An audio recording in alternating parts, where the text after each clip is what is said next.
Radio Adventiste Bethany de Pétionville, la radio qui vous parle de Jésus.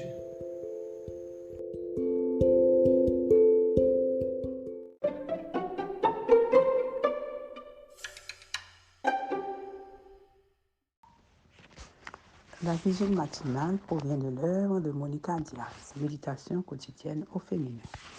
La méditation de ce matin, aujourd'hui 11 avril 2024, est tirée du psaume 34, verset 19.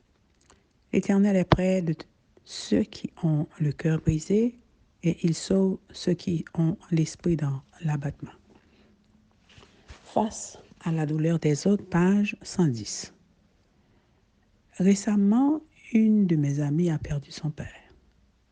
J'étais avec elle lorsque le pasteur de l'église est entré et, la voyant pleurer, l'a sermonné en disant « Ne pleure pas ».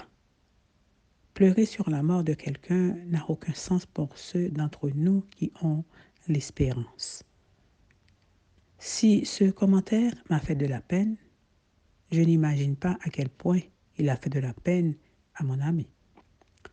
Elle ne m'a jamais rien dit à ce sujet, mais le fait qu'elle ait encore plus pleuré en entendant cette remarque en dit long. Ces mots ne me semblaient pas appropriés pour plusieurs raisons, mais je n'en mentionnerai que 3. Premièrement, parce que Jésus pleura après la mort de Lazare.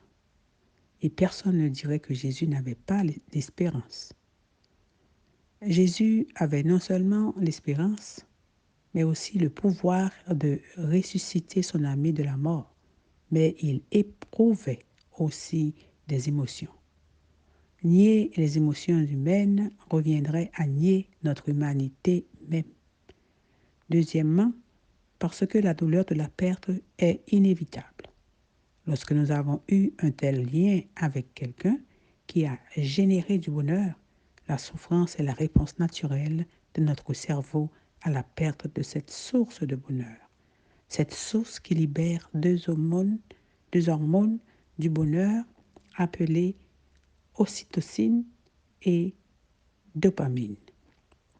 Troisièmement, parce que ces mots portent un jugement de valeur implicite et qu'accompagner quelqu'un dans son pire moment exige de le faire sans le juger, sans prétendre comprendre ce qu'il traverse. Chaque souffrance est unique. Qui suis-je pour m'ériger en juge de la souffrance des autres? Dans son ouvrage intitulé Sobre el duelo y el dolor, sur le chagrin et le deuil, Elisabeth Kubler-Ross déclare « Si nous demandons aux gens de franchir trop rapidement les étapes du deuil, tout ce que nous parvenons à faire est de les éloigner de nous. Chaque fois que nous demandons aux autres d'être différents de ce qu'ils sont ou de ressentir quelque chose de différent, nous ne les acceptons pas pour ce qu'ils sont et nous n'acceptons pas le stade où ils sont. Personne n'aime qu'on lui demande de changer et nous détestons encore plus cela lorsque nous sommes en deuil. Personne n'aime qu'on lui demande de changer et nous détestons encore plus cela lorsque nous sommes en deuil. Quand on perd quelqu'un, le monde s'arrête et tout semble irréel. Ce n'est pas le meilleur moment pour recevoir des conseils car le cerveau n'est pas prêt à les absorber.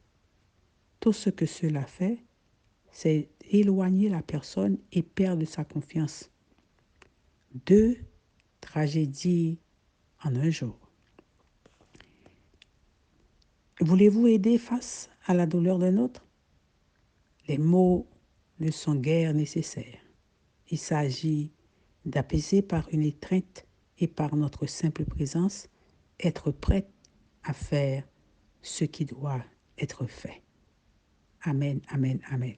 Face à la douleur des autres, que Dieu vous bénisse. Bonne journée. D'autres émissions aussi intéressantes sont aussi disponibles sur notre site radioadventistebethany.com et aussi sur toutes les plateformes de podcast.